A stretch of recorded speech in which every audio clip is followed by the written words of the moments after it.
We stand for the meeting to pay our respect and regard to the memory of Comrade Felicitation.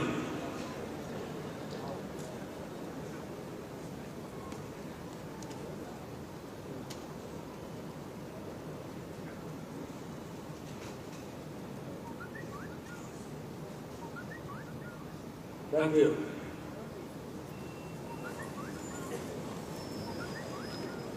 Comrade Felicitation. The 24th Congress pays homage to the memory of Felicitation, prominent leader of the Communist Party in the left movement. He was a member of the Politburo and Secretary of the Kerala State Committee of the party. He died on October 1st, 2022. He was only 68 years old. Balakrishnan was one of the builders of the Students' Federation of India in Kerala and served as its state secretary from 1973 to 1979. Later, he was active in the youth organization and also served as the state secretary of the Kerala Karshaka Sangam. He was jailed during the emergency for 18 months under the Mesa. Balakrishnan made his mark as an able party organizer. He served as the secretary of the Kannur District Committee of the party, as a member of the State Committee and the secretary. He was elected to the Central Committee of the party in 2002 and to the Politburo in 2008. As the secretary of the State Committee, he made a big contribution to the development of the party. Koderi was also a brilliant legislator and was elected to the Legislative Assembly 5 times from the Talassery Assembly constituency. He was the Minister for Home and Tourism in the LDF government from 2006 to 2011. The Party Congress pays tribute to his dedicated service. Buddhadev Bhattacharya. The 24th Congress of the party pays homage to the memory of Comrade Buddhadev Bhattacharya, an outstanding leader of the party, who was a member of its Politburo and served as Chief Minister of West Bengal. He died on August 8, 2024. He was 80 years old. Buddhadev Bhattacharya joined the party in 1966 while he was a student. He became the State Secretary of the West Bengal Democratic Youth Federation in 1968. He was elected to the West Bengal State Committee of the party in 1971 and became a State Secretariat member in 1982. Comrade Buddhadev became a member of the Central Committee of the party at the 12th Congress of the party in 1985. He was elected to the Politburo in 2000, of which he remained a member till 2015. Buddhadev distinguished himself first as a minister and later on when he succeeded Comrade Yogi Basu as the Chief Minister in November 2000. He played a key role in formulating the approach and policies of the Left Front government. He made a significant contribution to the development of cultural institutions and sustaining progressive cultural values. He was a poet, a playwright, and a writer. Comrade N. Shankaraya. The 24th Congress of the party pays tribute to the memory of N. Shankaraya, veteran leader of the party and a dedicated Marxist. He died on November 15, 2023, at the age of 102. Shankaraya joined the freedom struggle when he was a student, joining the Communist Party in 1940. He was one of the 32 National Council members who walked out to form the Communist Party of India Marxists subsequently. He made a major contribution to building the communist movement in Tamil Nadu. He served as the Secretary of the State Committee from 1995 to 2002. He was elected thrice to the Tamil Nadu State Assembly in 1967, 1977 and 1980. He was also involved in the development of the Kisan movement and became the General Secretary and President of the All India Kisan Sabha. He altogether spent 8 years in jail till the eve of independence. The detailed condolence resolution, comrades, will be placed before the delegate session. Here, we pay homage to our martyrs.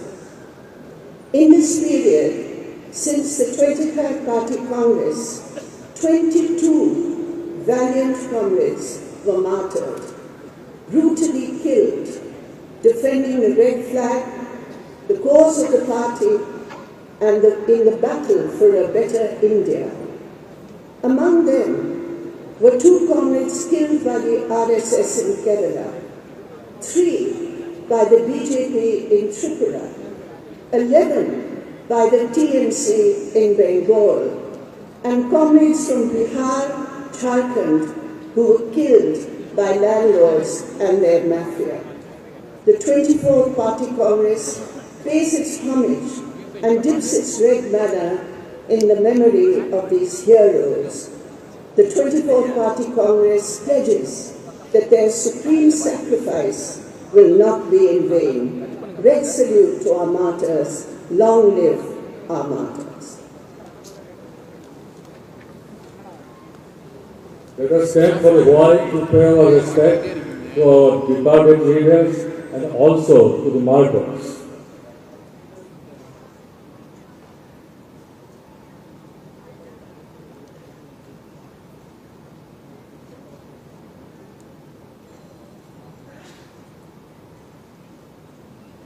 Thank you.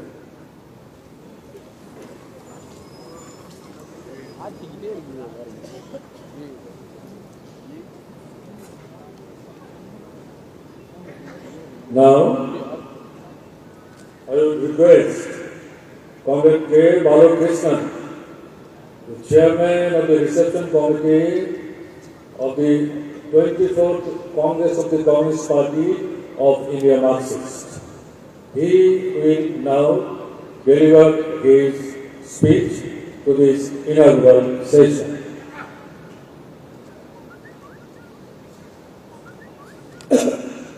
Respected Chairman, delegates and observers of the 24th Congress of the Communist Party of India Marxist, members of the Polimer in the Central Committee, respected left party leaders who have come over here to greet the party Congress, and our special guests, media friends, and comrades, brothers and sisters who are here to attend the inaugural session of the party Congress. We convey our revolutionary greetings to you all on behalf of the reception committee. We deem it an honor to welcome you all on behalf of the reception committee and on behalf of the Tithing Masses of Tamil Nadu.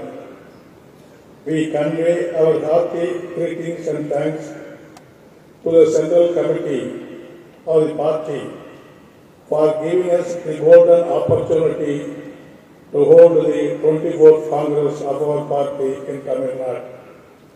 We welcome you all, showering you on the internationally renowned Madurai Malligai jasmine petals. We welcome you to all to Tamil Nadu and the city of Madurai, wherein ancient Tamil poet Kanyan Pungunanar sang about the unity of the world and universal brotherhood by saying Yadun Ure Yavarum Kele. A detailed welcome address has been circulated to you all. I don't want to take much of your time by reading all those pages. I request you to accept as I read the welcome address in whole. But at the same time, I want to bring only some aspects of this address in order to save the time. That though in Tamil, I want to express my address. அன்புள்ள அனைத்து தோழர்களுக்கும் என்னுடைய பணிவான வணக்கம்.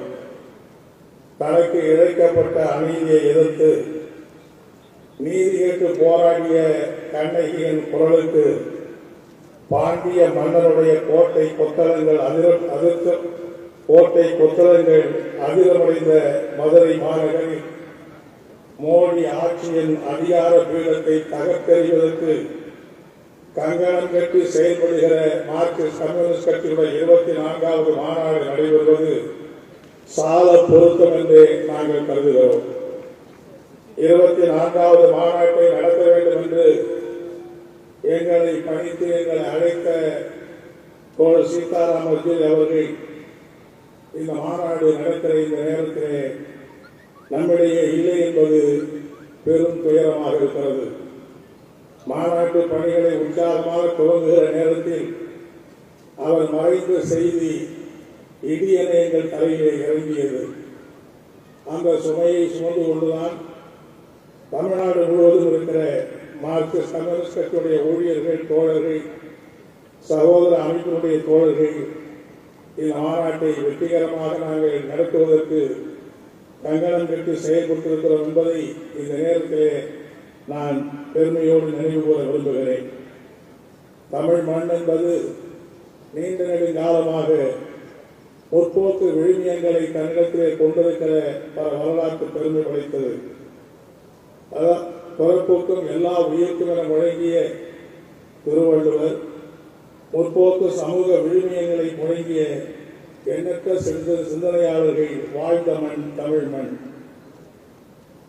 தம்முடைய சமூக சீர்திருத்தத்தை வலியுறுத்திய ராமானுஜர், வாடிய பயிரை கண்டபோதெல்லாம் வாடி நின்ற வள்ளலார் ராமலிங்க அடிகளார், சமத்துவத்தை போதித்த வைகுண்டசாமி, சாதிய ஏற்றத்தாழ்வுகளை அடித்து நொறுக்க வேண்டும் என்று முழங்கிய பண்டித அயோத்திதாசர், சுவாமி சகஜானந்தா, தனியொரு மனிதனுக்கு உணவில்லை என ஜகத்தினை அழித்திடுவோம் என்று முழங்கிய மகாகவி சுப்பிரமணிய பாரதியார் போன்ற எண்ணற்ற சமூக சிந்தனையாளர்கள் வாழ்ந்த மண் இது.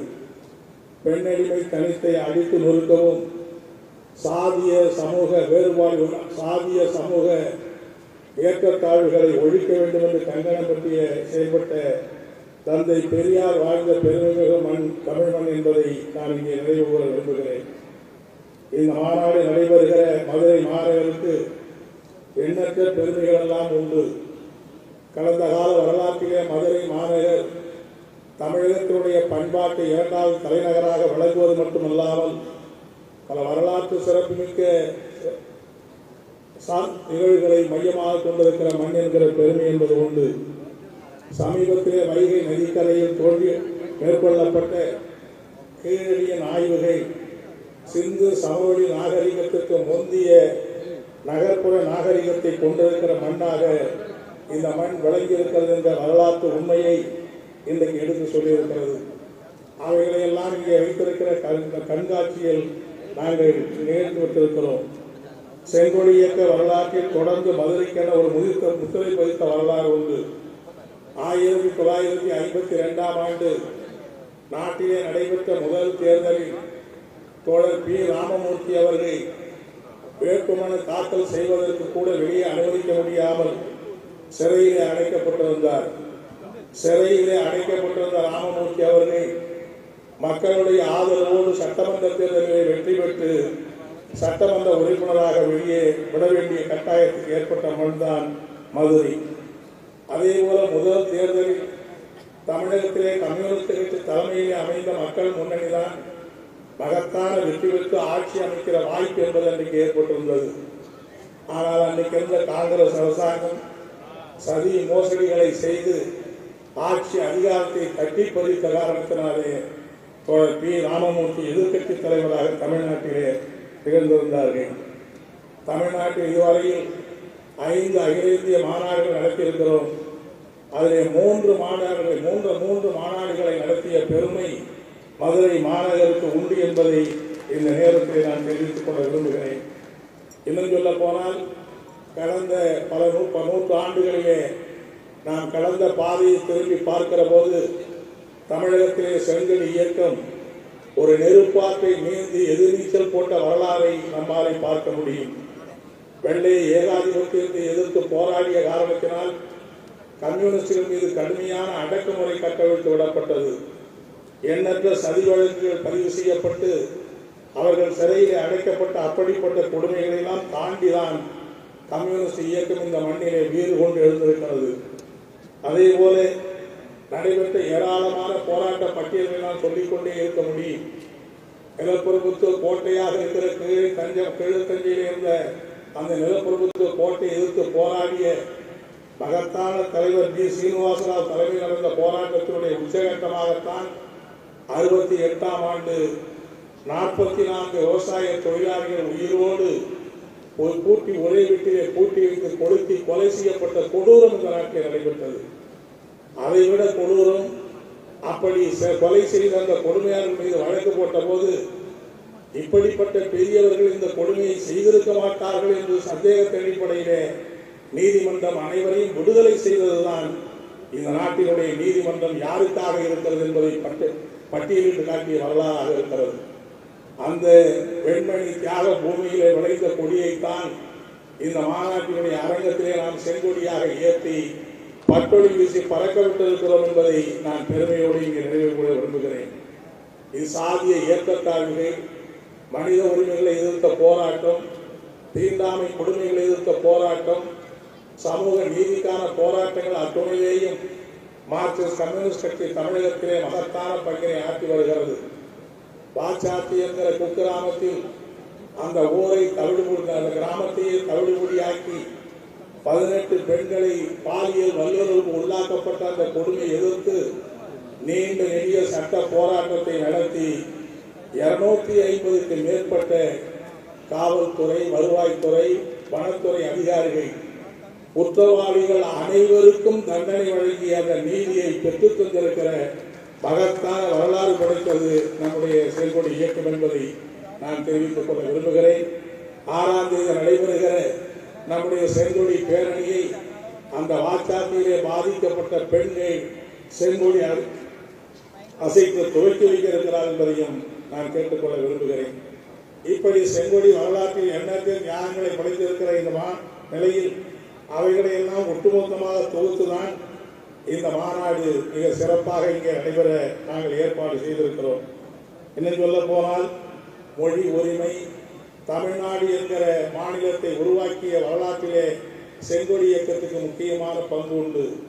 மொழி வழி அடிப்படையிலே மாநிலத்தை உருவாக்குவது மட்டுமல்லாமல் உருவாக்கிய மாநிலத்திற்கு தமிழ்நாடு என்று பெயர் சூட்டுகிற அந்த குரலை முதலிலே எழுப்பியது தமிழக சட்டப்பேரவையிலே கம்யூனிஸ்டுகள் என்கிற பெருமை நமக்கு உண்டு.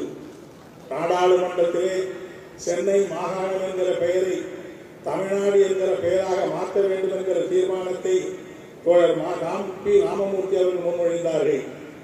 ஆனால் அந்த தீர்மானம் அவையிலே விவாதத்துக்கு எடுத்துக்கொள்கிற போது அவர் அவையிலே இருக்க முடியாத ஒரு இக்கட்டான சூழ்நிலையிலே தமிழ்நாட்டுக்கு தமிழ்நாடு என்று பெயர் சூட்ட வேண்டும் என்கிற தீர்மானத்தை மேற்கு வங்காளத்தை சார்ந்த வங்காளியாக இருக்கிற பூபேஷ் குப்தாதான் நாடாளுமன்றத்திலே வலியுறுத்தி வாதம் செய்திருக்கிறார் என்று சொன்னால் செங்கொடி இயக்கத்தினுடைய அவருடைய பண்பு எத்தனை என்பதை புரிந்து கொள்ள முடியும். எனவே இப்படி மொழி அடிப்படையிலே மாநிலம், மொழி உரிமை, எந்த ஒரு மொழியை திணிப்பதையும் ஏற்றுக்கொள்ள மாட்டோம் என்கிற அத்தகைய உரிமைகளை எல்லாம் மகத்தான போராட்டங்களை தொடர்ந்து நடத்தி கொண்டிருக்கிற மாநிலம் Tamil Nadu.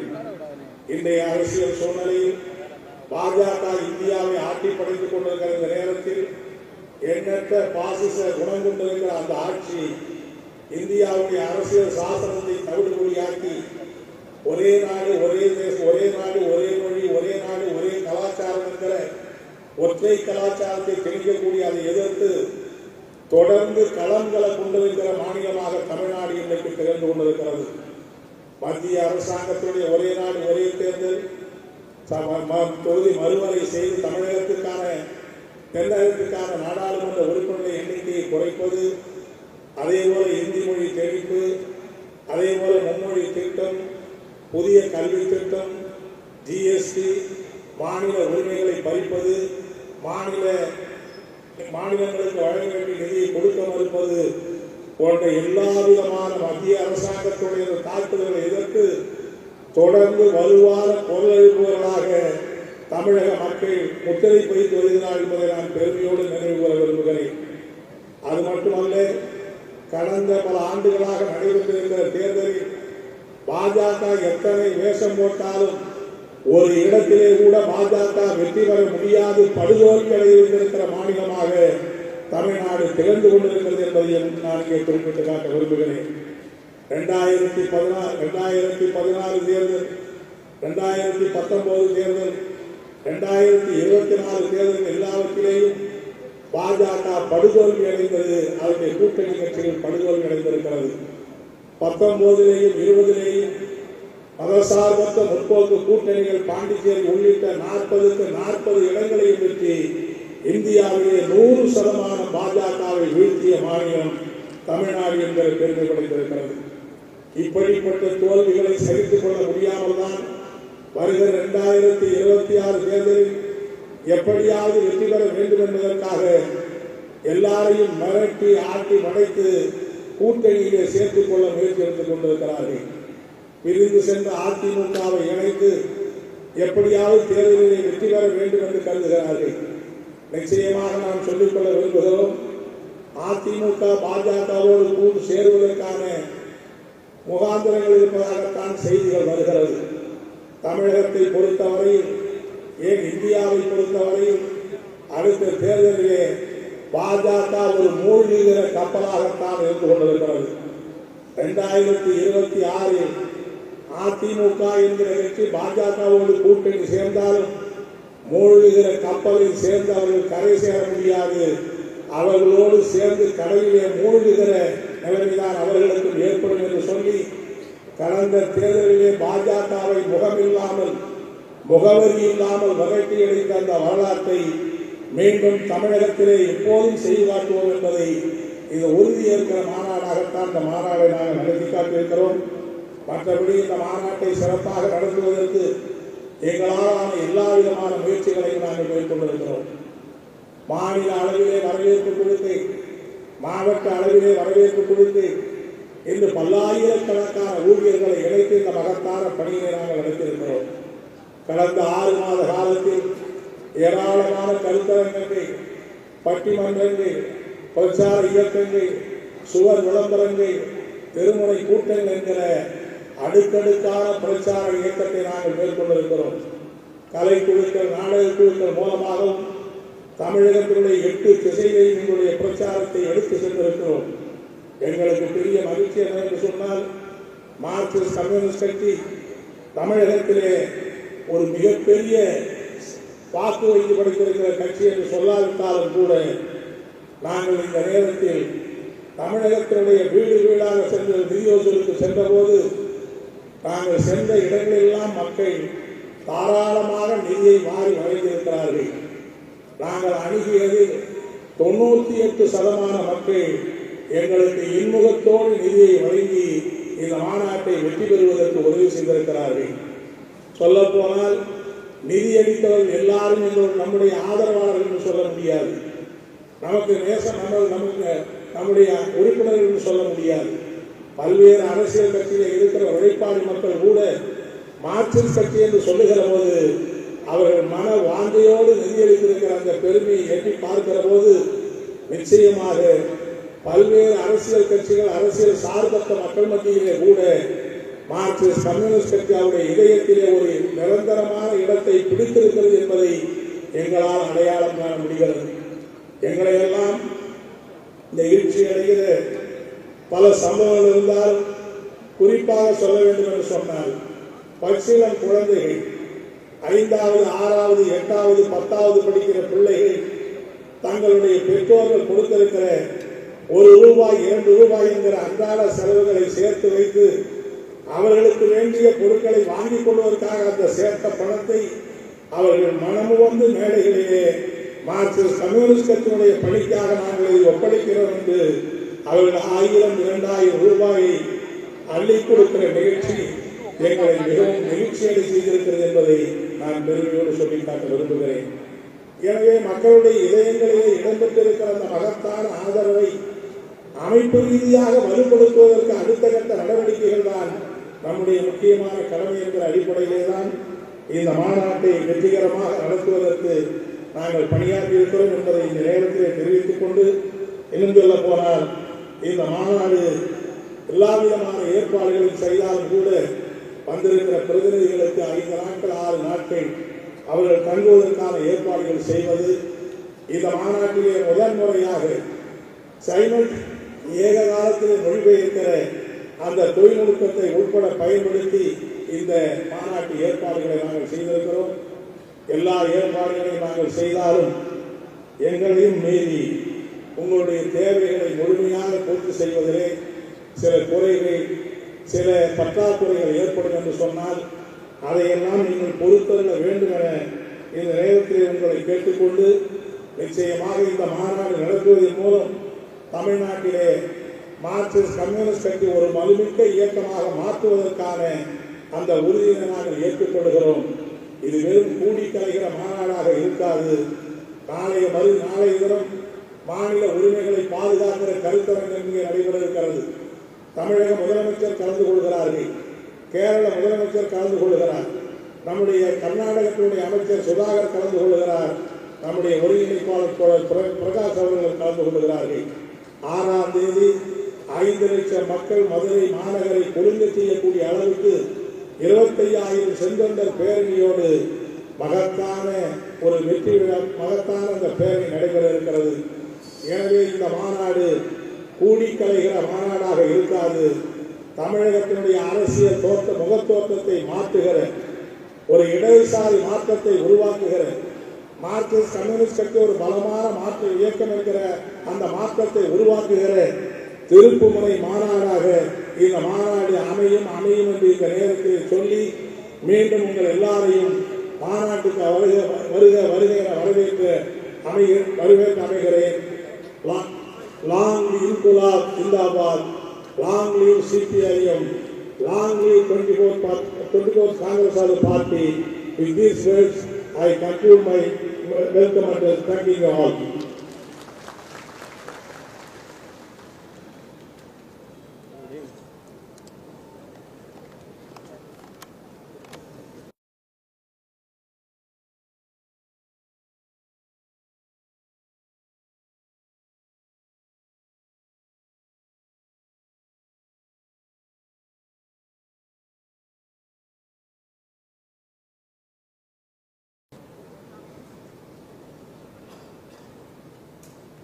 Comrade Prakash Karat, coordinator of the Polimer of the Communist Party of India, Marxist. Comrade K. Balakrishnan, Chairman of the Reception Committee, constituted for the 23rd Congress being held in Madurai. Leaders of the left parties on the dais, respected elders, mothers and sisters, brothers, delegates, distinguished guests and friends. Bhanukam, Namaskar. We are assembled here in Madurai for the 24th Congress of the Communist Party of India, Marxist.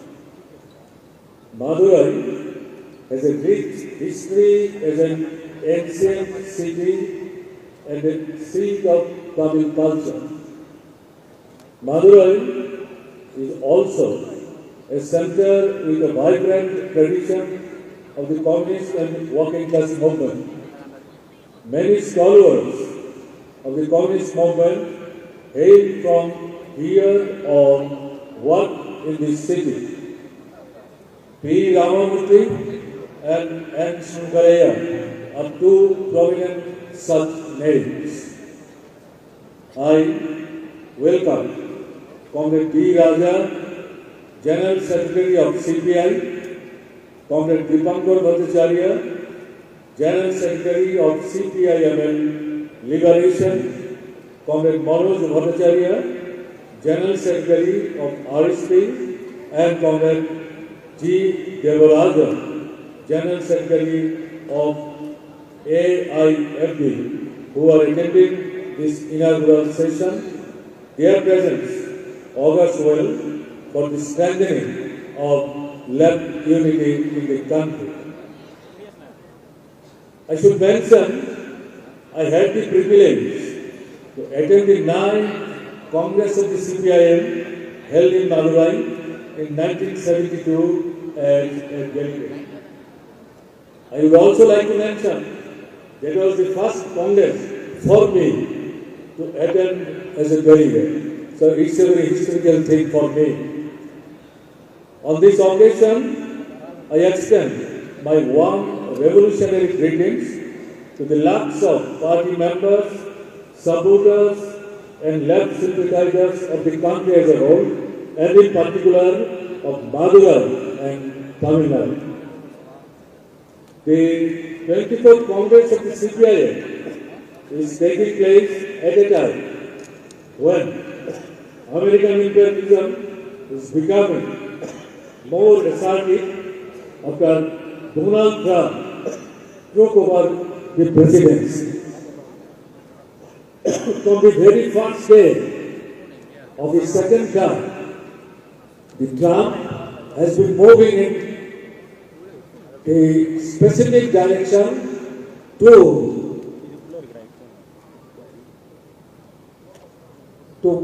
create problem for the world as a whole and trying to suppress them according to your wish for the greater interest of the American imperialism.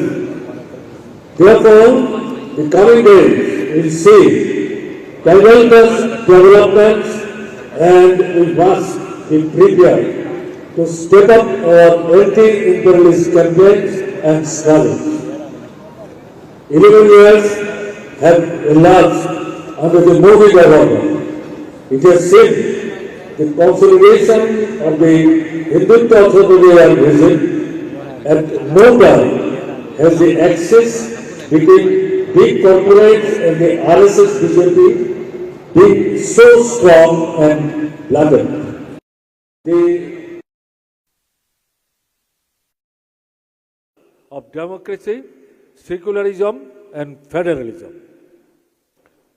For the vast mass of the country and the common people of the society, it spells suffering from unemployment, rising prices, agrarian distress, and of course, corruption. Minorities are being systematically persecuted and reduced to second-class citizens of India. The resistance to the Hindutva corporate regime has been going on. Every action of the working people are coming out to defend their rights. In this connection, I salute the workers of the Samsung India factory who conducted a successful 38-day strike in Kanchipuram, braving all sorts of odds and repression.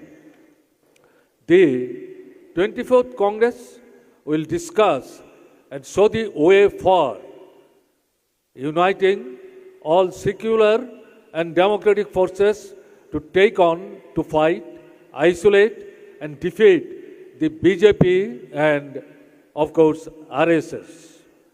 It will discuss how to widen and intensify the struggles of the working class, peasantry, urban and rural poor, and champion the rights of the Dalits, Adivasis, women, and of course, minorities.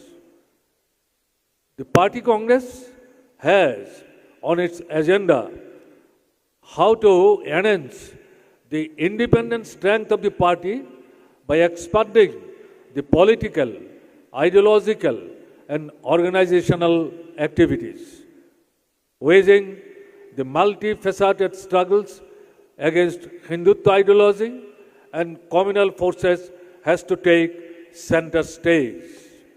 A strong party organization is required to implement the political line of the mobilizing the millions of working people and the youth. The party must have its organization at the workplace and the residential areas too.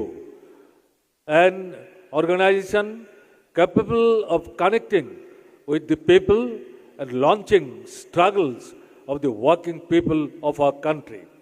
Let the 24th Congress be a landmark in the ongoing struggle to defeat the forces of reaction and to go forward building a left and democratic alternatives. With these few words, I would like to conclude. Thank you all.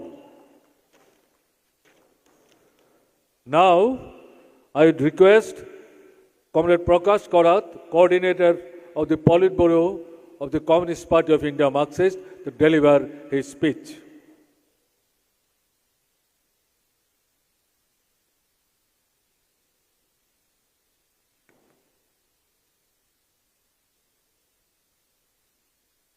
Marxist communist கட்சியோட 24ஆம் மாநாட்டில் வந்த எல்லாருக்கும் வணக்கம், வாழ்த்துக்கள். The president of this session, Comrade Manik Sarkar, chairman of the reception committee, Comrade K. Balakrishnan, Comrade D. Raja, General Secretary of the Communist Party of India, Comrade Dipankar Bhattacharya, General Secretary of the CPI-ML Liberation, Comrade Manoj Bhattacharya, General Secretary of the Revolutionary Socialist Party, Comrade G. Devarajan, General Secretary of the All India Forward Bloc, dear delegates, distinguished guests and friends. I convey my warm greetings to all those who have gathered here on the inaugural session of the 24th Congress of the Communist Party of India Marxist. The Party Congress is the most important and supreme forum for the Communist Party. It is therefore appropriate that we are holding this Congress in Madurai, a city redolent with the ethos of ancient Tamil literature and culture, and which harmoniously combines the history of over 8 decades of the working class and communist movement. On this occasion, we remember the outstanding leaders of the communist movement, P. Ramamurthy, K.T.K. Thangamani, N. Shankaraya, and K.P. Janaki Ammal. All of them made distinctive contributions to the development of the Communist Party in Madurai and Tamil Nadu. Madurai has produced many communist parliamentarians and legislatures. To the Lok Sabha, it has elected communist members of parliament 6 times. K.T.K. Thangamani in 1957, P. Ramamurthy in 1967, P. Mohan in 1999 and 2004, and the current incumbent Su Venkateshan, 2019 and 2024. Since the formation of the communist unit in Madurai in 1940, generations of communists have worked among the workers, peasants, and agricultural workers to build the party and the movement. We remember their contributions of all these communist men and women. I salute the memory of our martyr, Comrade Leelavati, a municipal councillor of the party in the city, who was killed by local criminal elements in 1997 for defending the people's interests. There are other innumerable martyrs produced in Madurai who sacrificed their lives in the cause of the working class. But there are so many, but I cannot name them all. There are on the dais 5 comrades who attended the 9th Congress of the CPIM held in Madurai in this very grounds, Tamugam grounds, 53 years ago. They are Comrade S. Ramachandran Pillai, Comrade Pinarayi Vijayan, Comrade Biman Basu, Comrade Manik Sarkar, and Comrade N. Ram. All of them are on the dais who attended the 9th Congress as delegates. This party Congress is being held at a poignant moment for us. The General Secretary of the party, Comrade Sitaram Yechuri, under whose leadership the preparations for the party Congress began, is no more with us. Faced with the unexpected situation, the Politburo and the Central Committee have worked collectively and unitedly to fulfill all the work for the holding of the 24th Congress.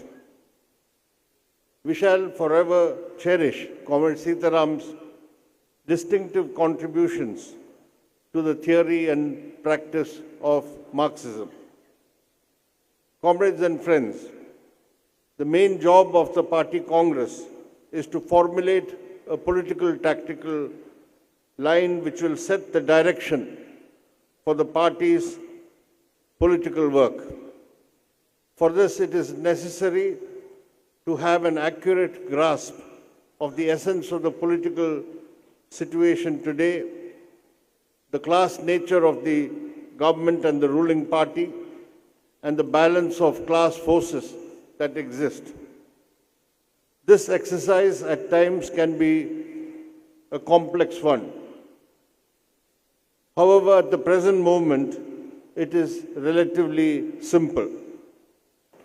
Just ask 3 questions. Firstly, who claims to be the friend of Donald Trump? Second, who is the close friend of Gautam Adani and Mukesh Ambani? And third, who owes total loyalty to the Rashtriya Swayam Sevak Sangh? The answer to all these 3 questions is the same: Narendra Modi and the Bharatiya Janata Party. Prime Minister Narendra Modi and his government represent the Hindutva corporate nexus that is closely allied to US imperialism. It is the BJP, RSS and the Hindutva corporate nexus underpinning it that needs to be fought and defeated. From coming to such an easy conclusion, a more complex question arises of how to fight the BJP, RSS combined effectively so as to isolate them and reverse the rightward shift. As Marxists, we know that no political domination that is exercised today by the Hindutva forces is through electoral means alone. This is a dominance acquired through the influence of the Hindutva forces that they exercise in the ideological, cultural, and social spheres. This is a dominance enforced through authoritarian attacks on democracy and the Constitution. The political tactical line that we adopt in this Congress should take into account the waging of a multifaceted struggle against the BJP, RSS and the Hindutva forces. The party and the left have been conducting many struggles in defense of the people's livelihood and against the onslaughts of the neoliberal policies. But the masses who have mobilized in these struggles will be politicized only if there is a vigorous campaign amongst them against the reactionary and divisive Hindutva communalism. What is called for is the integration of the struggle against Hindutva communalism and the struggle against neoliberal policies. At this juncture, when we strive for the broadest mobilization of all secular forces against the BJP, it must be borne in mind that it is the left alone which is the consistent force which can firmly and uncompromisingly fight all manifestations of Hindutva and majoritarian communalism precisely because of our uncompromising stand on neoliberal policies. The Modi government in its third term is going ahead with the RSS-driven Hindutva agenda, aggressive neoliberal policies, and reinforcing authoritarianism. In this process, it is displaying neo-fascist characteristics. Implementing the fascistic agenda of the RSS entails the constant targeting of the Muslim minority. They are marked for persecution through communal violence perpetrated by the Hindutva outfits, aided and abetted by the state machinery in the BJP-ruled states. This state of perennial violence and intimidation directed against the Muslim community is part of the drive to create a permanent communal divide and to effect a pan-Hindutva consolidation. The Modi government has become a byword for crony capitalism.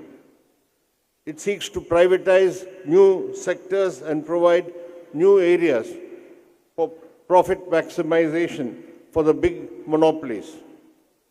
As a result, we are seeing unprecedented inequality, with the top 1% of the population owning 40% of the total wealth of the country.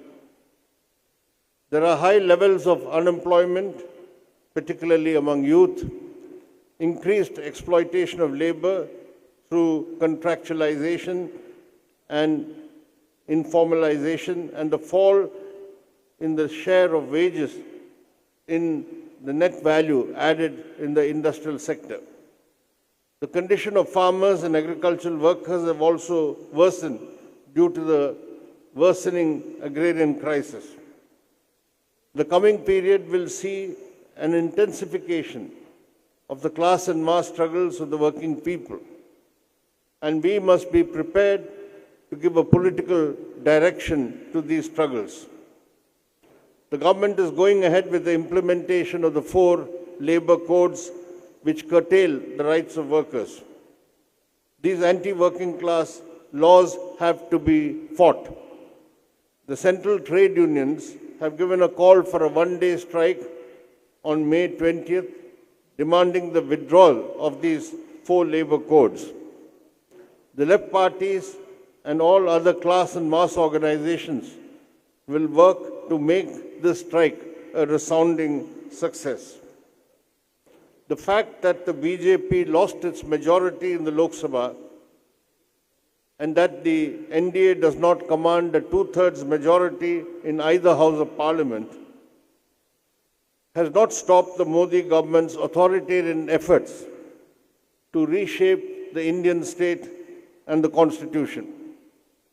The Constitutional Amendment Bill to bring about simultaneous elections to the Lok Sabha and the legislative assemblies is a direct assault on federalism and states' rights.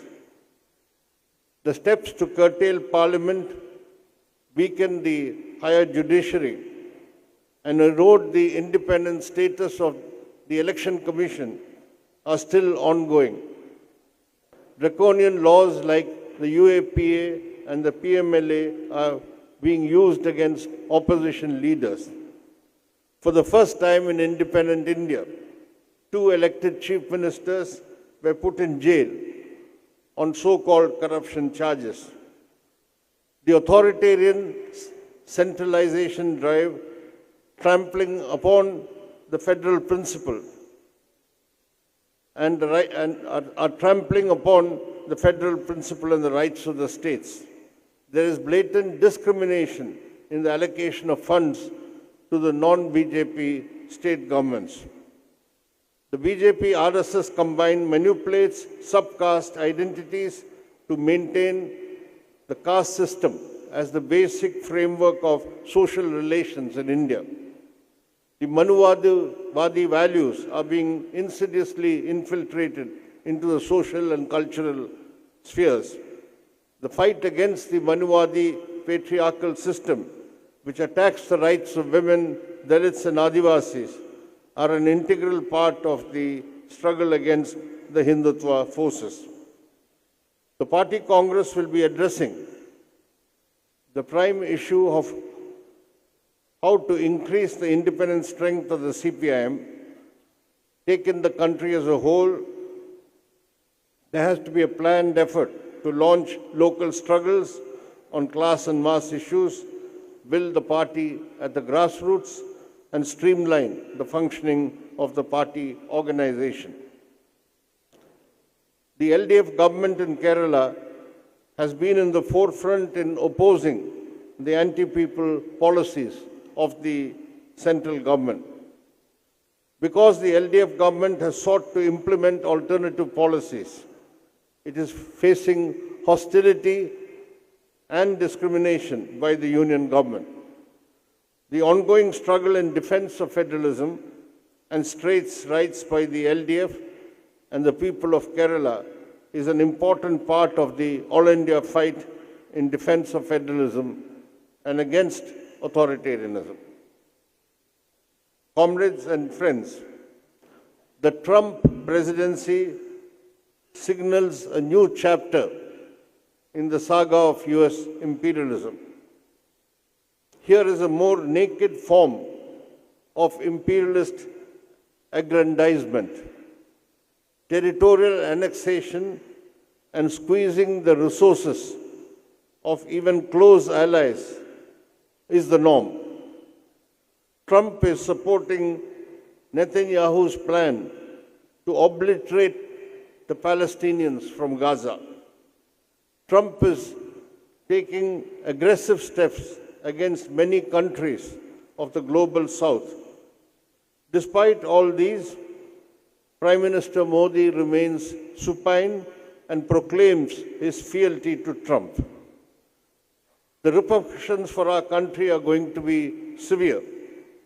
The Modi government is already surrendering India's vital interests on tariffs, on purchase of energy supplies and military equipment. A new front is opening up against the Modi regime and its close embrace of America. The CPIM and the left will be in the forefront against any compromising of India's sovereign interests. We must go forth and rouse the people against imperialist depredations and the servile attitude of the BJP rulers. US imperialism under Trump will launch new attacks through economic and trade wars, political and military interventions on countries around the world. This is the time for the CPIM and the left to actively develop anti-imperialist struggles and expose the pro-imperialist policies of the Modi government. Comrades, from this platform of the Congress, we express our full support and total solidarity with the Palestinian people who are facing a genocide in Gaza for the past 17 months, perpetrated by the brutal Zionist regime in Israel. That attack on Gaza and the killing of ordinary men, women, and children is still ongoing there in Gaza. We condemn the shameful betrayal of the Palestinian cause by the Modi government and its blind support to Israel. We also greet the heroic people of Cuba and the Cuban government who have been valiantly opposing the inhuman economic blockade, which is now being further tightened by Trump, which has been imposed for more than 6 decades. We will always stand in support with socialist Cuba. Comrades and friends, this is the time to strengthen left unity and expand left intervention. The left is the only consistent force against neoliberal capitalism and who firmly defend the interests of the working people. It is the left which has the ideological wherewithal and convictions to fight and counter Hindutva neo-fascism. It is only the left which can lead the fight against the imperialist designs on our country. The CPIM will work with all left forces to go forward towards the building of a left and democratic alternative. The CPIM will also renew its commitment to join hands with all secular and democratic forces to forge the broadest unity so that the struggle against the BJP RSS can be successfully concluded. From Madurai, let this call go out loud and clear. All left democratic and secular forces should unite to push back the dark forces of reaction. Let us work together to build a new India on secular, democratic and progressive lines towards people's democracy and socialism. Thank you.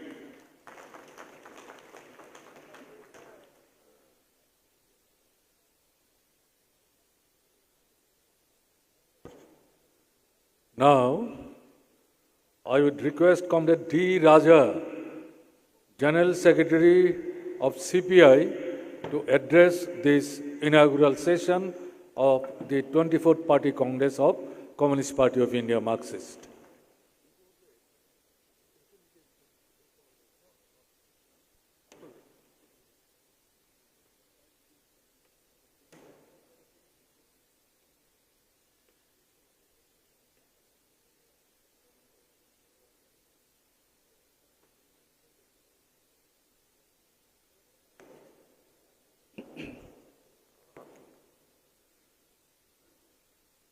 Respected President, Comrade Manik Sarkar, respected leaders of CPIM and other left parties on the dais, respected comrades, on behalf of the Communist Party of India, I extend our revolutionary greetings to all of you. Lal Salam, comrades.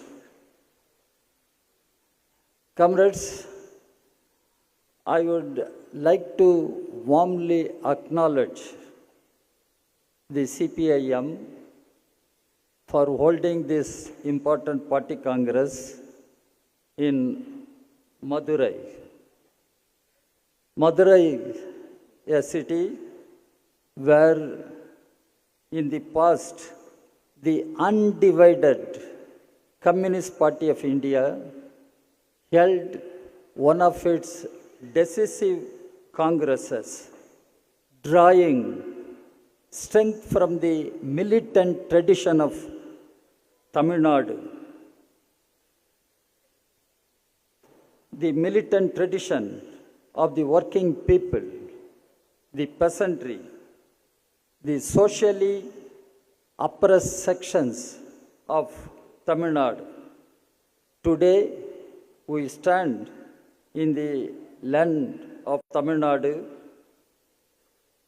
where the comrades who laid their lives not only for freedom from colonial rule, but also for freedom from feudalism, caste tyranny, and exploitation.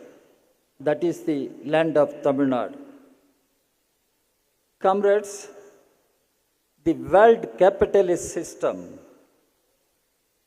is engulfed in a deep, chronic crisis. The neoliberal offensive has neither brought prosperity nor stability to the vast majority in the world. Inequality is obscene in a global scale. The combined wealth of a handful of billionaires exceeds the combined wealth of nation states across the world. The World Bank and IMF,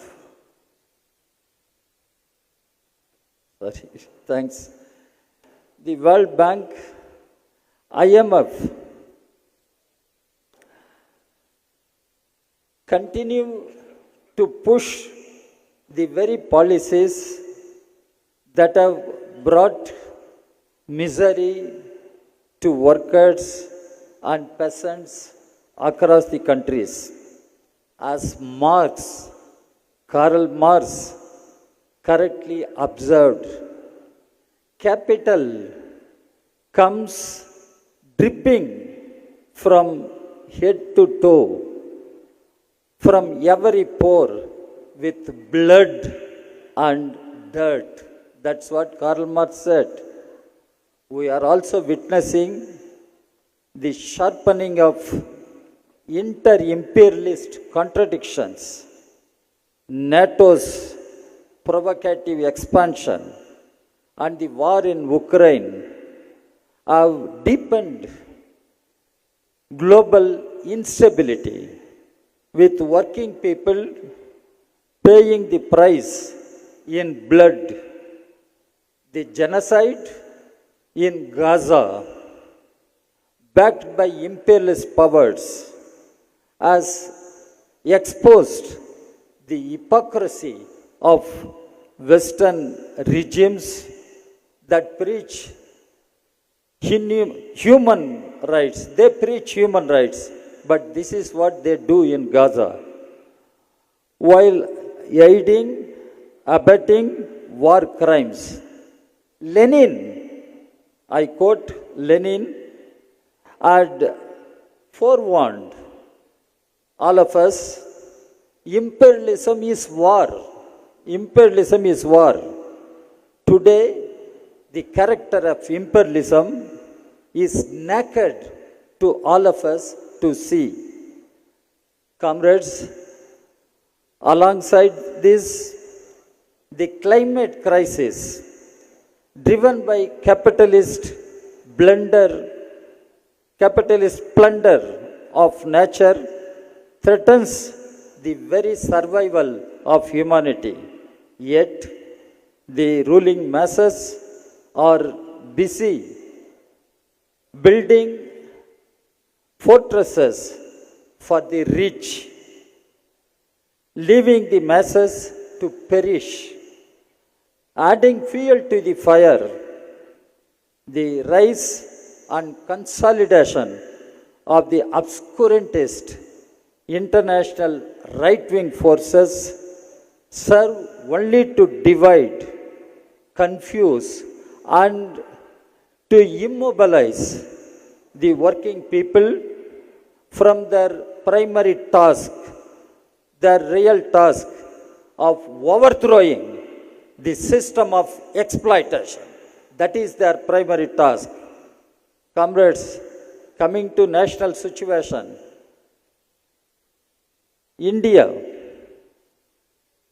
it is our own land that cries out most urgently for revolutionary intervention. Centuries back, in this very land of Tamil Nadu, Thiruvalluvar said, பிறப்புக்கும் எல்லா உயிர்க்கும் பிறப்புக்கும் எல்லா உயிர்க்கும் all are equal by birth. Contrary to this universal and timeless assertion, we see that inequality is systematic in India. In its structural and evolving system of exploitation and discrimination that we have to fight. Comrades, India today stands at a breaking point.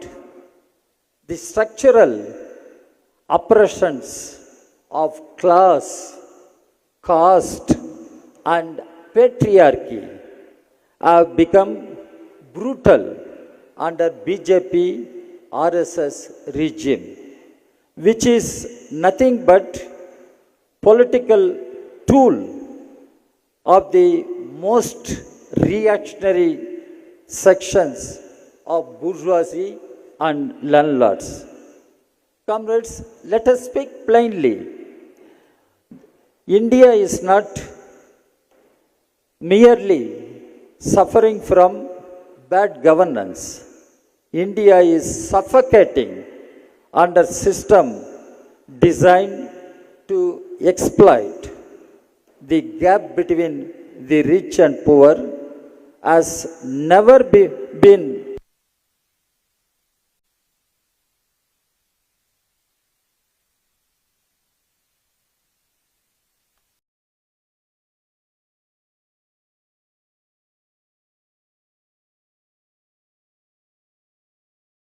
half of the population struggles for just 2 meals in a day. Comrades, the history of all hitherto existing society is the history of class struggles. History of class struggles, wrote Karl Marx and Engels. In India, this class struggle is intertwined with caste system, the oldest and most vicious system of social oppression. Caste and mass oppression are not parallel, they are fused. Land ownership patterns, wage structures, access to education, and even basic human dignity are still denied to Dalits, Adivasis, and the most marginalized sections. Dr. Ambedkar had warned, caste is not merely a division of labor. It is division of laborers. This is what Dr. Ambedkar warned. Caste is not of labor. It is division of laborers. Today, the ruling classes, while parading in the garb of nationalism,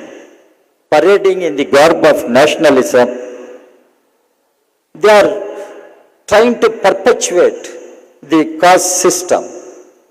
Patriarchy, another issue. Two, thriving under the regime. Violence against women, our women. Violence against women. Discrimination and denial of autonomy or institutionalized. The ruling classes are only too happy to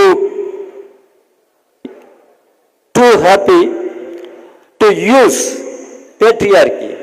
You know what is patriarchy?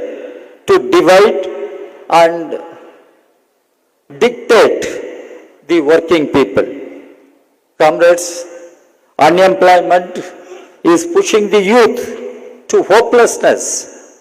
Our youth do not see any bright, certain future. It is pushing our youth to hopelessness. Agrarian distress is driving our farmers to commit suicide.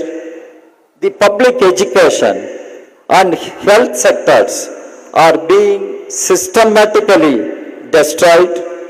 The working people's rights to organize, to dissent, to dream are under relentless attack. Trade unions are demonized. Universities are turned into RSS laboratories. Journalism, media people are sitting. Journalism is criminalized. The secular democratic fabric of the Indian Republic is being torn apart, thread by thread. Above all, comrades, the RSS BJP combined is openly targeting the very constitution of India. It is seeking to dismantle the fundamental pillars: socialism, secularism, federalism, and social justice. Their assault on our republic is systematic and ideological. RSS as an organization follows deeply the divisive, communal, and fascist ideology. It is inspired from Mussolini and Hitler and follows their organizational principles. BJP is the political wing of RSS, and among with several other organizations known as Sangh Parivar. The Sangh Parivar shares a fascist contempt for democracy. Sangh Parivar, they share the fascist contempt for democracy and believes in making representative institutions like the parliament redundant. Parliament is becoming increasingly redundant. Corporate ruled India, where majoritarianism and caste capital will dominate without restraint. This is in India in which we are living.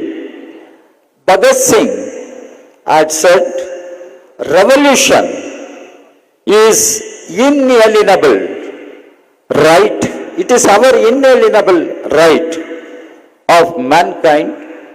Freedom is an imperishable birthright. Freedom is imperishable birthright. He raised this slogan fighting the British Raj. He was fighting the British Raj. The time has come to follow his words and reclaim our freedom from RSS BJP Raj. That is the challenge we face today, if we go by what Bhagat Singh has said. The task before communists. Comrades, the present situation demands that we as communists rise to the occasion. All communists and left forces must forge principled unity mount a decisive resistance against corporate communal assault. We must be the voice of the voiceless. We must be the organizers of the unorganized. We must be the hope of hopeless. Comrades, we must lead the struggles on the streets, in factories, in villages, in universities, not only against economic exploitation, but against the deep-rooted structures of caste, deep-rooted structures of caste and patriarchy. We must make sure that the slogans of Jai Bhim, Lal Salam, you understand, Jai Bhim, Lal Salam and Inqulab Zindabad are not mere words but rallying cries for a transformative movement. This is not a choice anymore, comrades. It is our revolutionary duty. It is not a choice, it is a revolutionary duty and task before us. Comrades, the defense of public education, public health, employment, food security and social security must be placed at the head of our program. These are not welfare demands. These are not just welfare demands. They are instruments of social justice and human dignity. Importantly, we must also wage a battle for scientific temper as enshrined in our constitution, whose prime architect was Dr. Ambedkar. The communist government must boldly take up the challenges of using science and technology, including digital tools and artificial intelligence in our time, in the service of the people. We must fight for universal access to knowledge. Our people should have universal access to knowledge, technological equality, and against the commodification of science. It was Lenin, I quote Lenin, after all, who told us communism is Soviet power plus electricity. It must be communist strength plus democratized technology in our time. Communist strength and democratized technology. What is the road ahead, comrades? Comrades, the time is not for hesitation, but for action. Time is for action, not for hesitation or moving away from the mainstream battle. The time is not for hesitation, but for action. The situation is grave, but it is also pregnant with possibilities. As Marxists, as communists, we understand that the greatest crisis open up greatest opportunities, possibilities, provided we are ready to lead by example. Let us intensify mass struggles. Let us mobilize the workers' peasants, youth, women, Dalits, Adivasis, minorities, all who are oppressed under red banner. Let us confront not only the RSS BJP, but the very system that breeds exploitation, inequality and injustice. So, comrades, we must reinstall Marxism-Leninism at the center of political discourse, proving through practice that it alone provides the key to liberation. Lenin reminded us, without a revolutionary theory, there cannot be a revolutionary movement. But this theory must walk on the feet of millions of toiling people across our country. So, friends, comrades, the people are ready to rise. Let us be worthy of their trust. We as communists should be worthy of their trust. Let us hold high the red flag, the symbol of hope, the symbol of the future. The only path forward is to unite and fight. Unite and fight. I wish this party congress of CPM a big success. Lal Salam, comrades. Inqilab Zindabad. Let us unite and fight. Let us move forward and liberate our country from the BJP Raj. Thank you very much.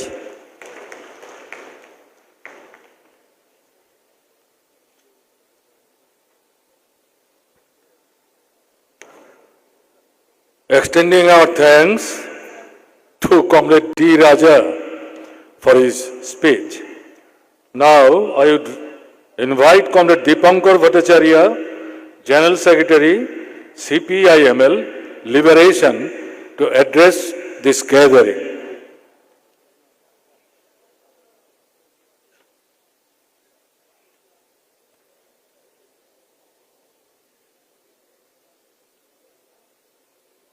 Comrade Manik Sarkar, President of the Inaugural Session to the 24th Congress of the CPIM, Comrade Prakash Karat and other members of the Central Leadership of the CPIM, Comrade D. Raja, Comrade Manoj Bhattacharya, Comrade G. Devarajan, veterans of the Communist Movement and delegates to the 24th Congress, progressive citizens from Madurai and from other parts of Tamil Nadu. Vanakkam and a very good morning to you all. On behalf of the Communist Party of India, Marxist-Leninist, the party Central Committee and its entire membership, I stand here to express our warm revolutionary greetings to the 24th Congress of the CPIM. In today's gathering, we all are missing Comrade Sitaram a lot.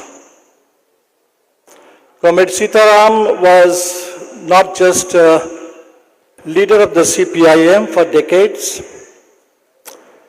As a public speaker, as a writer, as a parliamentarian, since the late 1980s, I can remember Comrade Sitaram as a very consistent fighter against the fascist project of the RSS, especially since December 6, 1992, and all the more so since 2014 with the onset of the Modi-Shah Yogi era. He was not only warning us against the escalating fascist offensive in the country, but he was always trying to seek common grounds to forge the broadest possible unity against this fascist offensive. I pay my heartfelt homage to Comrade Sitaram and all departed stalwarts of the CPIM and the Indian Communist Movement.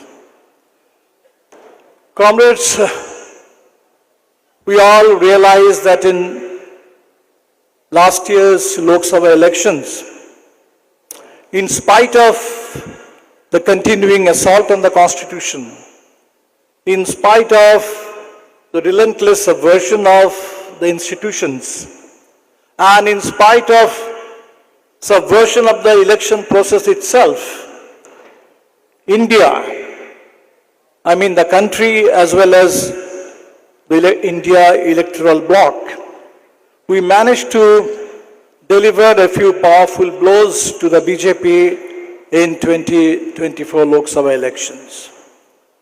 The country denied the BJP its independent majority.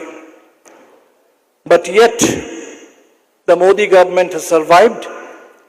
The government is back in power for the third successive term, and we can feel that the fascist offensive is escalating with every passing day.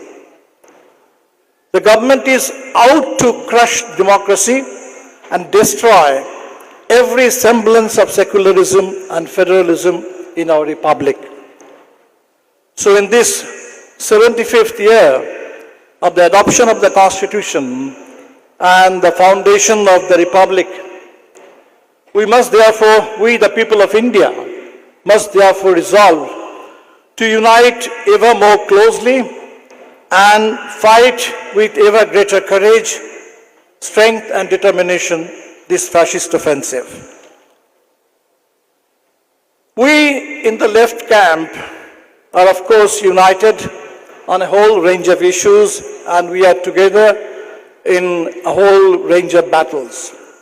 We are together in the battle against the attempted corporate takeover of agriculture.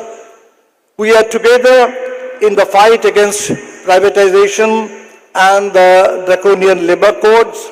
We are together in the fight against the new education policy, which threatens to take education away from the reach of the poor, of the deprived sections of the people, and to regiment India's campuses and curricula in a way to suit the Hindutva agenda and to stifle every voice of dissent and opposition.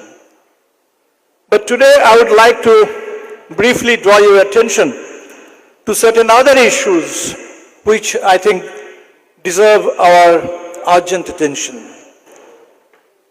Amit Shah has set a deadline by March 2026 to make India Naxal-free.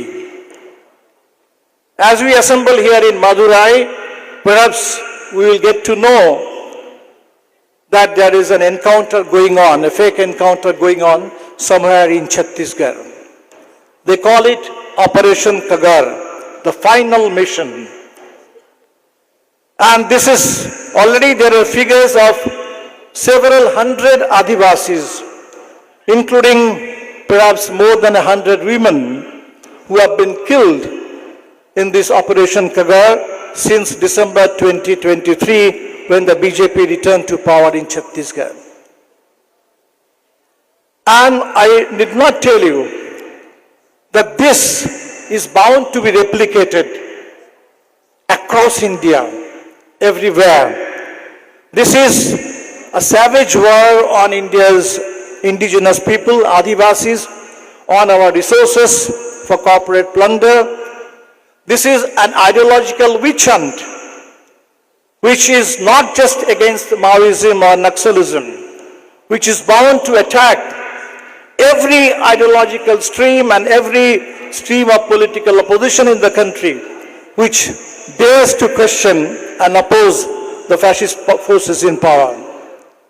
So this is why I think we must call for, fight for an immediate halt to this reign of extrajudicial violence, killing and ideological witch hunt, and call for immediate release of all our activists who are languishing in jail in fabricated cases, whether the Delhi riots or Bhima Koregaon or any other fake case in any part of the country. We must demand immediate release of all our prisoners of conscience political activists who are languishing in jail. Islamophobia. It has become an undeclared core principle of governance in India today. The state continues to target the Muslim community in the name of Uniform Civil Code or in the name of Waqf regulation. The bill probably is going to be placed today in Parliament. So while the state continues to target by invoking various measures of uniformity, the state-sponsored private militias and mobs, they are targeting mosques, they are targeting tombs, they are targeting every sign of Muslim cultural identity or historical presence in this country. And this is going on. It started as mob lynching, now it has taken the form of bulldozer Raj, where the state itself is organizing and celebrating this reign of anti-Muslim violence. We can see in Uttarakhand, where we see the first model of the Uniform Civil Code, that this is not just about targeting a particular community in the name of uniformity. It is a blow to the very idea of interfaith and intercaste marriages, and it challenges, it negates every constitutional freedom in this country for consenting adults to enter into live-in relationships. So this battle for secularism today cannot be just about a wish for communal harmony. We have to be ready to confront the state and combat this vicious Islamophobia at work in the state. The propaganda machinery of the Modi regime and the Sangh BJP brigade, they had built up a myth around the so-called enhanced international stature of India under the leadership of Narendra Modi. Now recent developments have shattered this myth completely. We can see the government of India now shamelessly capitulating to the Trump presidency, be it the question of the humiliating manner of deportation of Indian citizens or the tariff threat that has grave implications for our trade, for our domestic economy, especially agriculture and the manufacturing sector. No previous government in India has hurt India's national pride and national interests as badly, as shamelessly as the current dispensation is doing. Now this Modi government's capitulation to the Trump mask dispensation, it goes hand in hand with its all-out support to the Netanyahu regime, even as it goes on waging a genocidal campaign against Palestinians in Gaza and now increasingly in the West Bank. Now these are not just foreign policy concerns for us. India's global image is very much linked to our internal identity. 75 years ago, when the Constitution was adopted and the Constitution proclaimed India as a sovereign, democratic, socialist, secular republic, it was made possible by the freedom movement, which had given shape to a kind of nationalism which was essentially secular in character and anti-imperialist in its content. And today, fascism seeks to redefine this nationalism in terms of Hindu supremacist majoritarianism, which is subordinated to a corporate oligarchy under this India's new billionaire Raj, where Adani's interest becomes India's interest and any expression of dissent becomes anti-national. The challenge facing us today is to win this battle of nationalism by upholding India's culturally diverse and harmonious character and keeping the interests of the people at the center. With the fascist aggression escalating by the day, the need for urgent resistance cannot be overemphasized. We are now in the centenary year of the Communist Party of India. And incidentally, this also happens to be the centenary of the RSS. All through India's freedom movement and the subsequent decades of parliamentary democracy in independent India, the communist ideology has fought relentlessly against the fascist design of the RSS. For large parts of these 100 years, the RSS remained quite isolated. But today, as it operates from the vantage position of state power, it is doing everything it can to embed and entrench itself firmly in every domain of the state and every sphere of the society.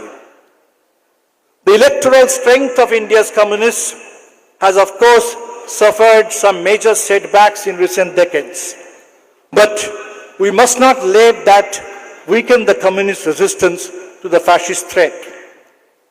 With closer unity and cooperation in all spheres of collective action, today's generation of inheritors of India's rich and glorious communist legacy can surely turn the tables on the fascist forces. Despite all our historical differences, we in the CPIML believe and look forward to working together with the CPIM and other sections of the communist movement in India more closely than ever before in a spirit of warm cooperation and comradely understanding to fulfill the collective aspirations of the people and meet the challenges of the day. I wish the 24th Congress of the CPIM every success in this critical phase of India's progressive democratic movement. We are in an unprecedented situation.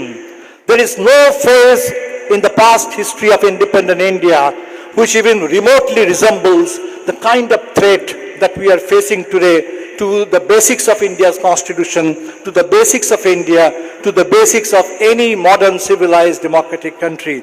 So this is why I wish you every success. Thank you all for inviting me to this Congress and giving me your precious time. Inqilab Zindabad, long live left unity.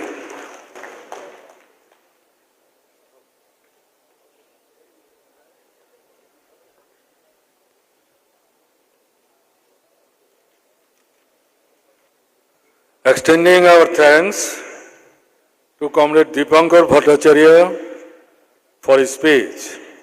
Now, I would invite Comrade Manoj Bhattacharya, the General Secretary of the RSP, to address this inaugural session.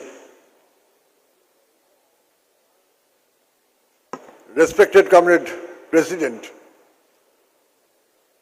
respected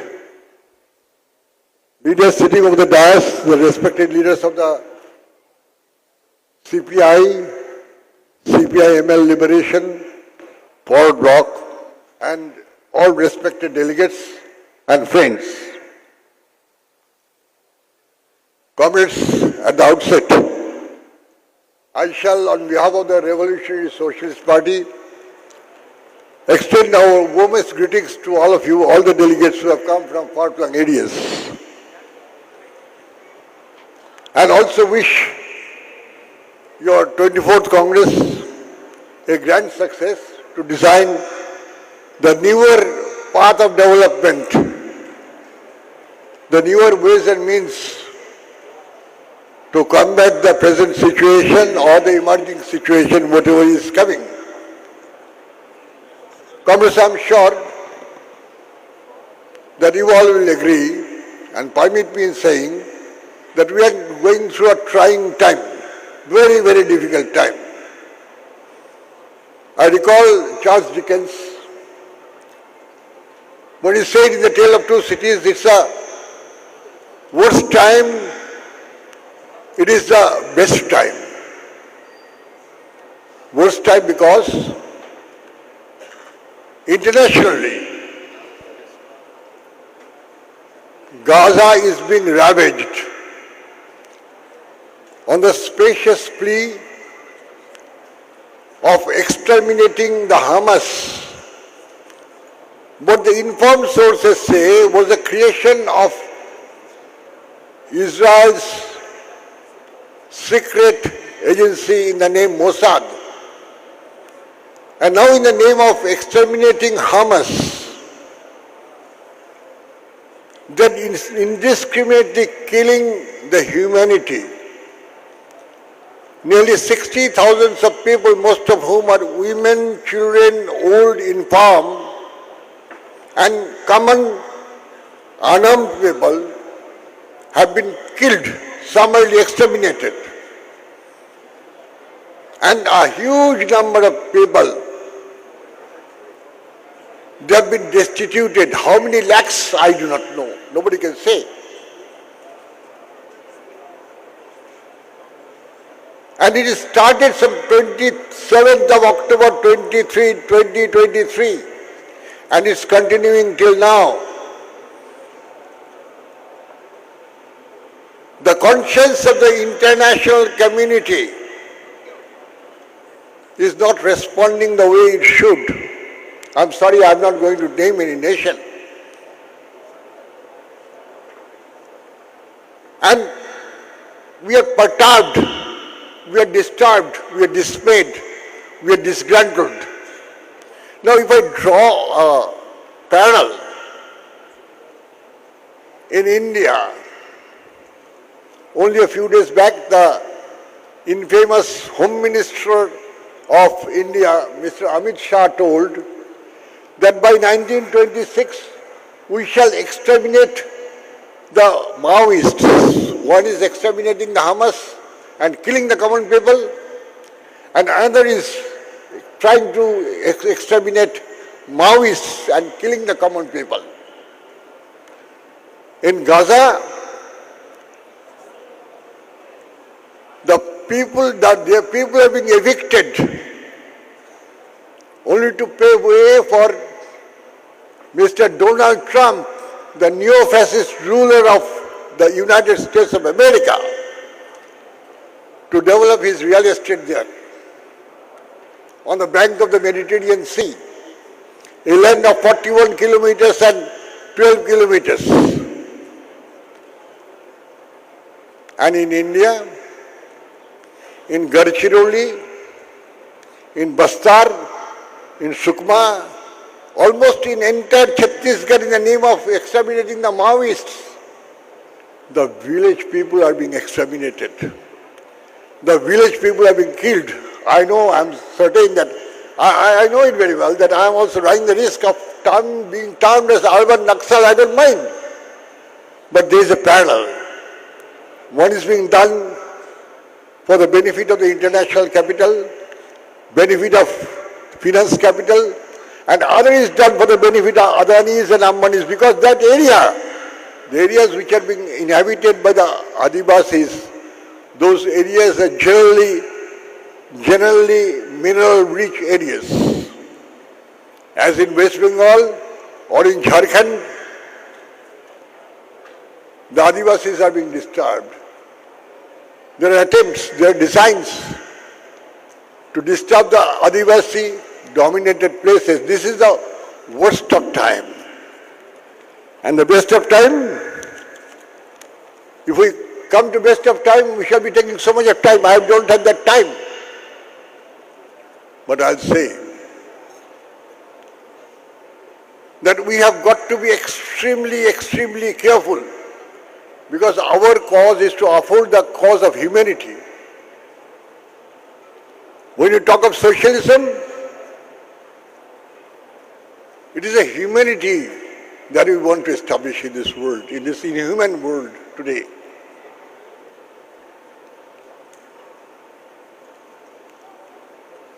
What is happening in the entire Africa, or rather North Africa, in Middle East, in West Asia? Because the crisis of capitalism, international capitalism, the crisis of finance capitalism, those cannot be contained now. From 2007, what is manifested, what has ravaged the world, different parts of the world, particularly the European countries and other countries, World War III is difficult because of nuclear armaments with many countries. But insofar as regional warfare is concerned, this is being made possible by the US imperialism. Because US imperialism is a custodian of international capitalism in post-Second World War situation. We shall have to bear it in our mind. That there is inherent crisis of international finance capital. There is an inherent crisis of metropolitan capital. That is being converted to the wars, regional wars, atrocities of the people, extermination of races, the rise of far-right political forces. We have got to combat those. And the best of times, as Lenin said, Vladimir Ilyich Lenin said, the crisis of capitalism is a festivity of the people. Crisis of capitalism will be celebrated by the people. The people means working class, the peasantry, the common middle class, the youth, the students. Everybody will join hands to make it a best of time. By dislodging the capitalists, by dislodging the finance capital from the citadel of power in different countries. In India, if we come back to India, we are worried. The democratic rights are being trampled at will.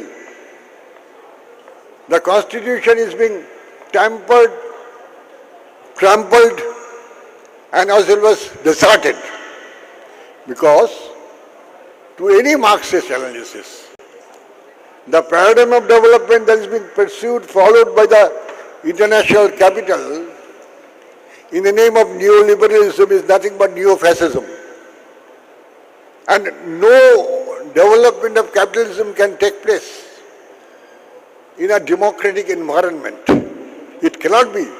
The democracy as we perceive will be maintained and capitalism will develop. It cannot be. So we have to challenge the paradigm of development. The paradigm of development has to be challenged. The paradigm of what is being envisaged by the international capital in the name of neoliberalism is essentially against the constitution of India, against the humanity all over the world. So we have got to consider this. When in the constitution, the right to freedom of speech, as inscribed in 19(1)(a), is being throttled. We have to remember that when I always remember that I have lost my friend comrade Sitaram Yechury. I always remember. He was a person who had no pretension at all. I always remember. At the same time, he or me or every one of us will remember the way Stan Swami of Jharkhand has been killed, has been murdered virtually in the Teleja fort, the way he has been murdered. Because he tried to uphold the cause of the constitution, tried to uphold the cause of humanity. What are the pressing problems that we are facing as on today? Problem of price rise, skyrocketing price rise. Even day before yesterday, some 2-3 days back, NPPA, the National Pharmaceutical Pricing Authority, they have declared that 748 medicines will be costing more. It's already beyond the purchasing capacity of the people. Now the NPPA has decided that it will be increased further. The prices of petroleum, prices of diesel, nothing is being thought of. So we have got a long way to go to fight against inflation, fight against that skyrocketing price rise, fighting against unprecedented unemployment, and also to fight against atrocities of the women. This is quite natural. This we understand. The women are the targets. Minor girls are the targets. So therefore, comrades, your 24th Party Congress is obviously going to discuss all these issues, and I'm sure that you will reach the right conclusion. I shall not extend my deliberation further. To take your time, thank you so much. Wish you all success. Inqilab Zindabad. Lal Salam to everybody.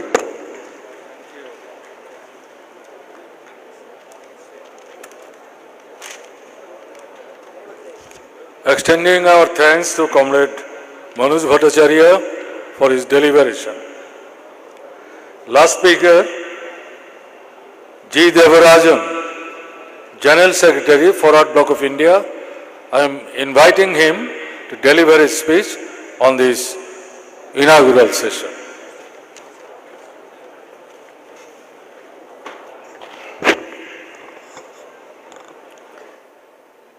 Comrade Chairman, distinguished guests, comrades delegates and friends.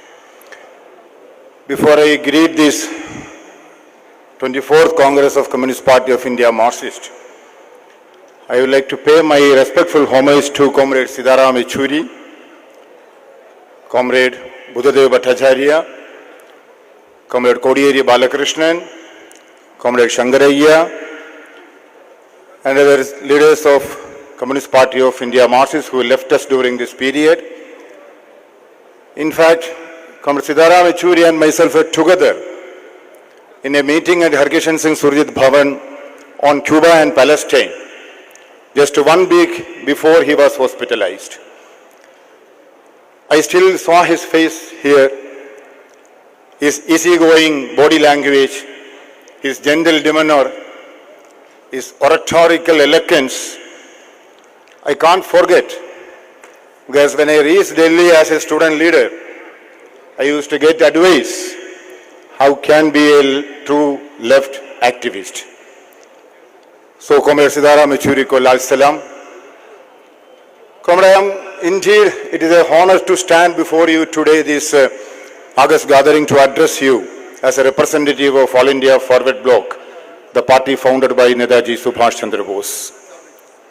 On this momentous occasion of 24th Congress of CPIM, I extend my sincere and heartfelt greetings and best wishes to all the delegates, leaders, and members. I deem it is not just a gathering of minds. It is a reaffirmation of a shared commitment, a commitment for justice, equality, and socialism.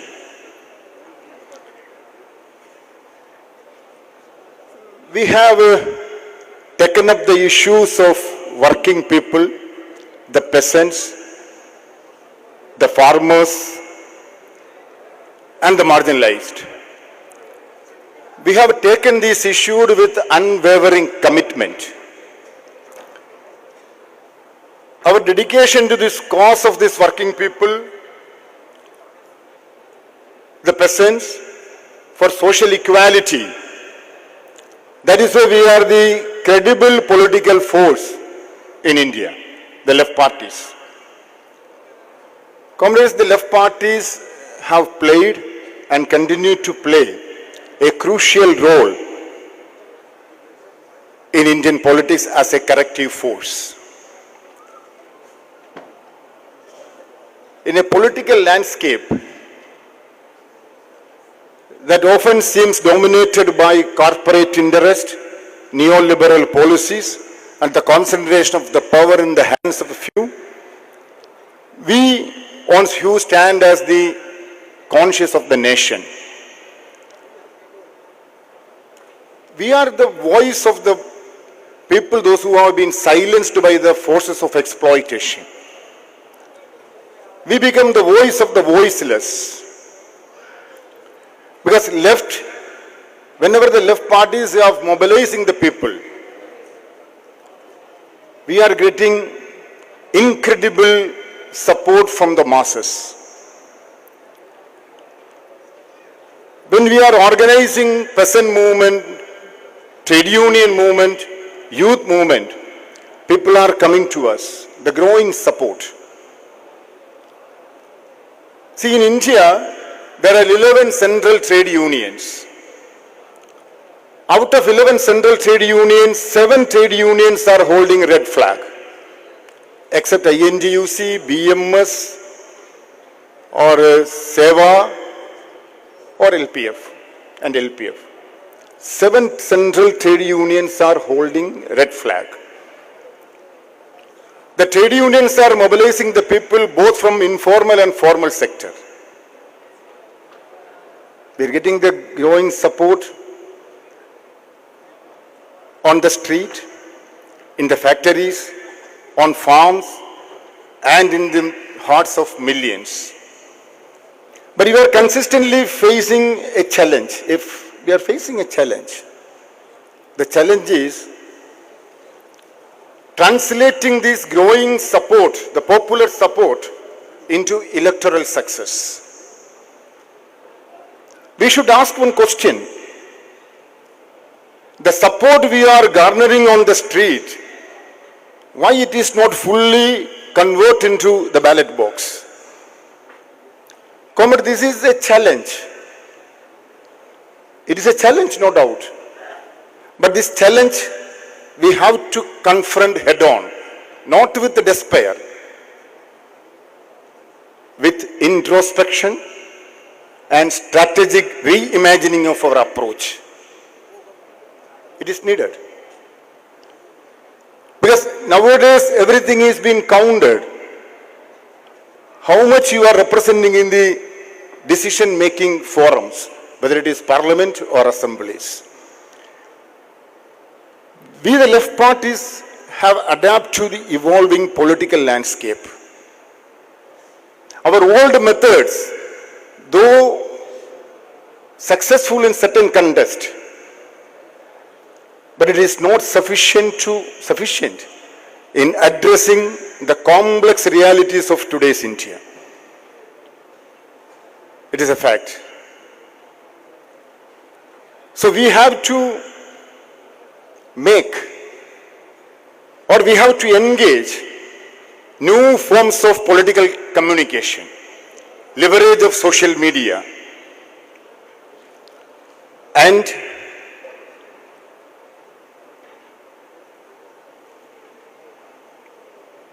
we have to modernize our social outreach without compromising our basic principles.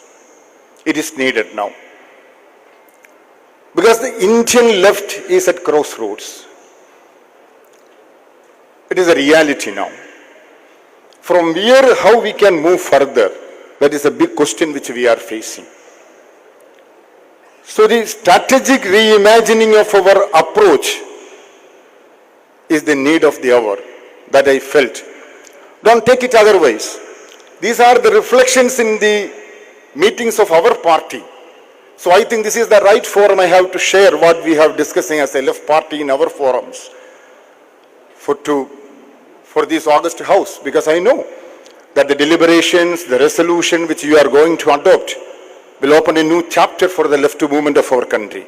So from there we have to take the inspiration. I have no hesitation. In recognizing the role being played by Communist Party of India, Marxist, in holding high the banner of struggle for equality, for social justice, and for socialism. The other left parties, they have not only shown no hesitation in standing with the CPM in this fight, but provided firm support also. So this is the duty, this is the forum. That is why I am just raising this issue here. Because our country is in a historical crossroads now. The forces of communalism and crony capitalism is tightening their grip. Everywhere you can see. Whenever we raise the issue of unemployment, price rise, or the crony capitalist mechanisms, the ruling clique always trying to divide our society in the name of religion, caste, and ethnicity. This is what is happening every day. So where we, the people, are also being marginalized. The left also being marginalized. So the force which we are having on the street that it is the right time. We have to think in a new way. We have to adopt new vision and new methods. I don't want to say nothing much that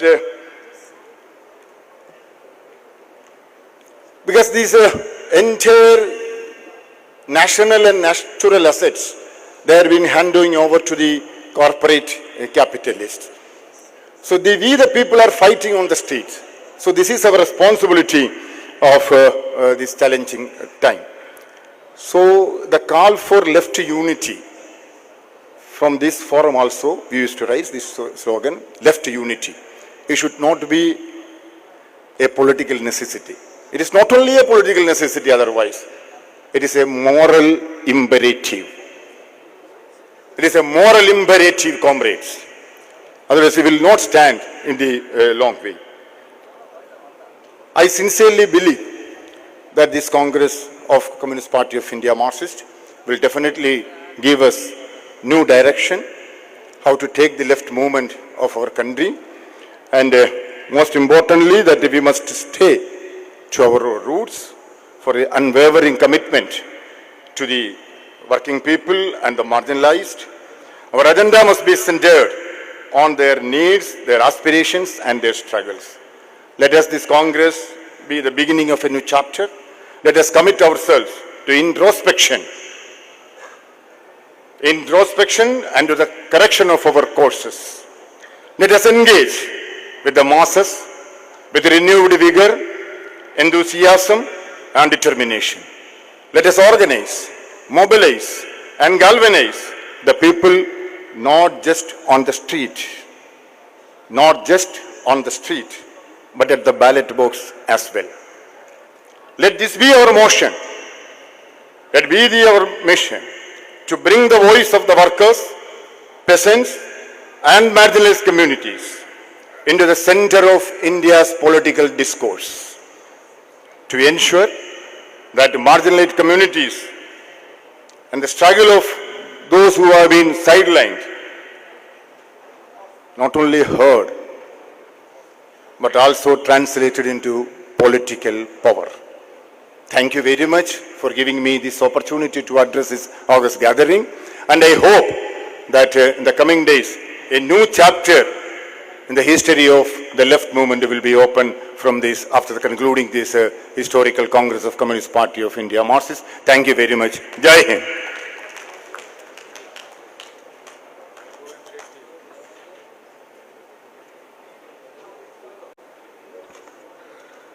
The speeches are over.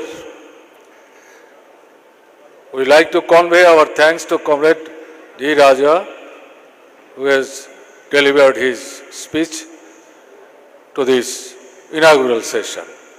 What I would like to mention, in a big way, you have attended this inaugural session and cooperated with us to conduct this session in a very modest manner.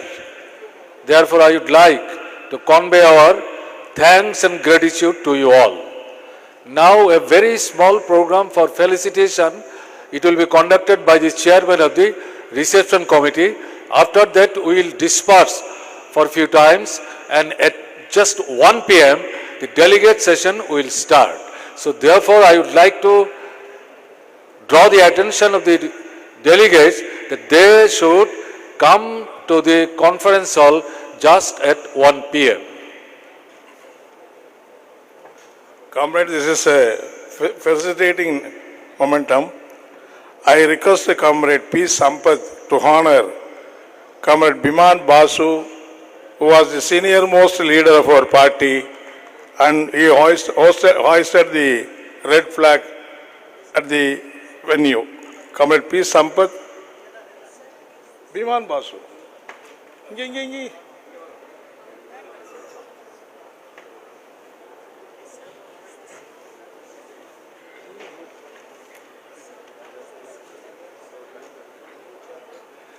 Okay. Hoisted it.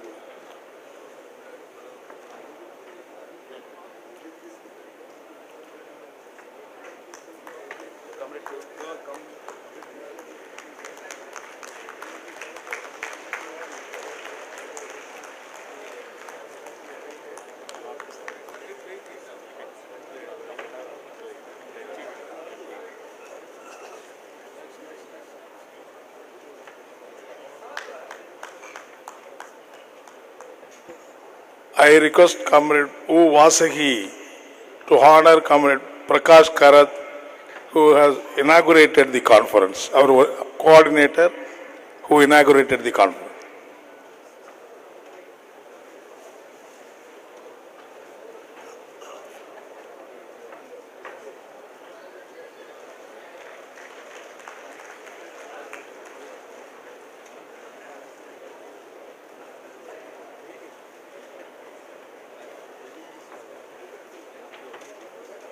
I request Comrade N. Gunasekharan to honor Comrade Mani Sarkar, who is the chairman of the open session.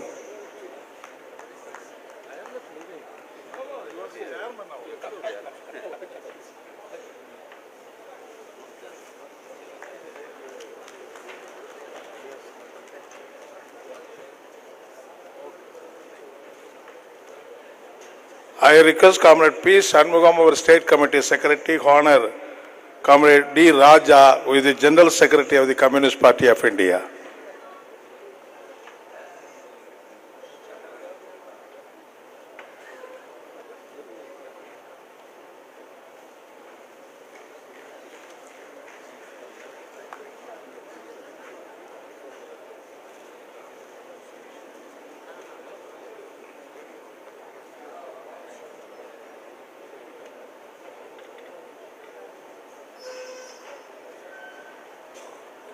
I request Comrade K. Samuel Raj to honor Comrade Dipankar Bhattacharya, General Secretary, CPI-ML.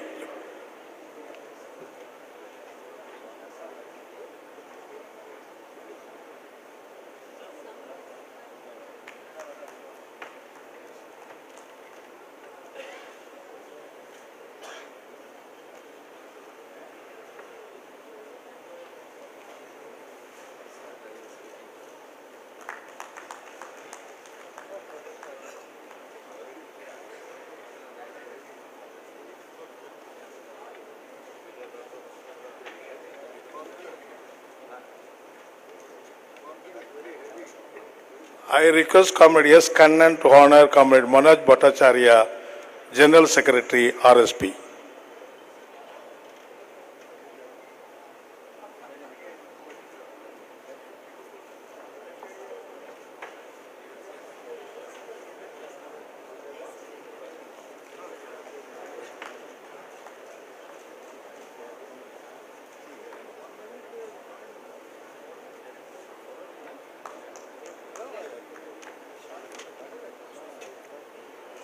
I request Comrade Madhuko Ramalingam to honor Comrade Devarajan, General Secretary, All India Forward Bloc.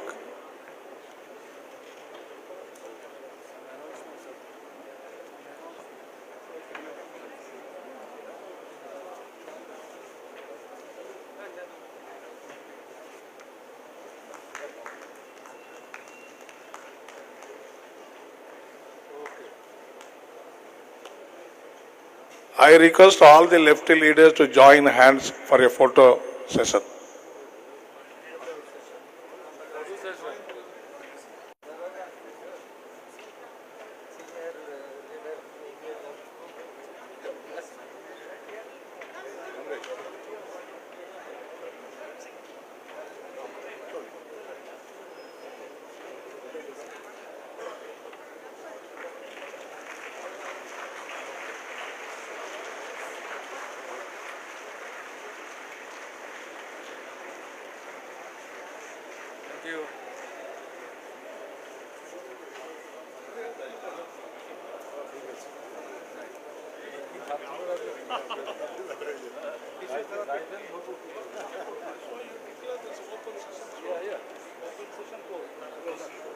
So,